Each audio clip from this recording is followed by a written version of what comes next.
What's up, guys? This is Ahyat Ishak, and you're watching Ahyat Property TV. Thank you so much for tuning in.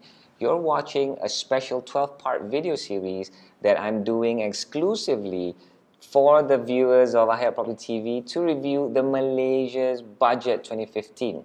And you're not going to get this kind of review anywhere on earth, not in any newspaper, not in any media like TV or radio, because I'm going to do it exclusively to see on how the Malaysia's Budget 2015 is going to impact us in the property market. So it's very focused. It's in the context of how the Malaysia's budget will affect the property market. So thanks so much for tuning in. And for some of you who are already subscribers to Ahyat Property TV, I really thank you guys for the support. And you know what, for some of you who want to get in touch with me, you could go to www.ahyat.com and it will lead you to some of the social media that I'm active with, maybe my Facebook and my Twitter. I'm perhaps more active on Instagram of recent.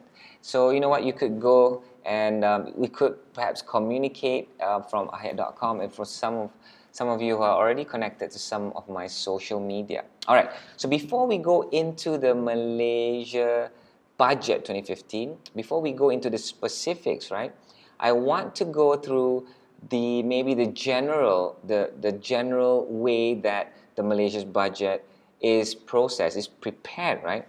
And for some of you Malaysians, if you're not a Malaysian watching this video, it's fine.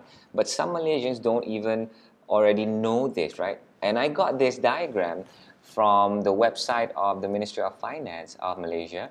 And this is basically a diagram that explains how the budget is prepared. And there is a budget preparation process which actually starts from January, starting of the year, right up to the end of December. Some people, hey, you know what, I only know that the budget is announced. As you can see right here, the second last item, it's announced or tabled in the parliament, you know, maybe around September or October, but it's actually a year-long process. It starts from January, where you issue the guidelines, and you can see, you can read this up. So January, March, April, June, July, August, September, they've got something, you've got a milestone, you've got something you must do. If you're in the government, for the preparation of the budget. And along the way, some of you might already have heard about this, or some of you might have observed this already, that the government of the day will arrange some like focus groups, invite associations, invite Chamber of Commerce, just to give input on how next year's budget should be, and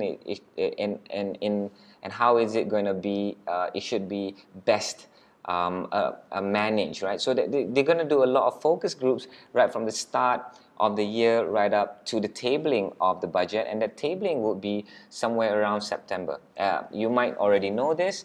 Of recent times, the budget was announced in October, fine. But the important thing that I wanted to point out is that part, what happens pursuant to the tabling of the budget, right? Pursuant to that. After the tabling of the budget done by the government of the day in Parliament, you're going to have this period of time where there's going to be debating and approval of the federal budget, right, of the federal expenditure estimates by Parliament. So there's going to be a lot of lobbying.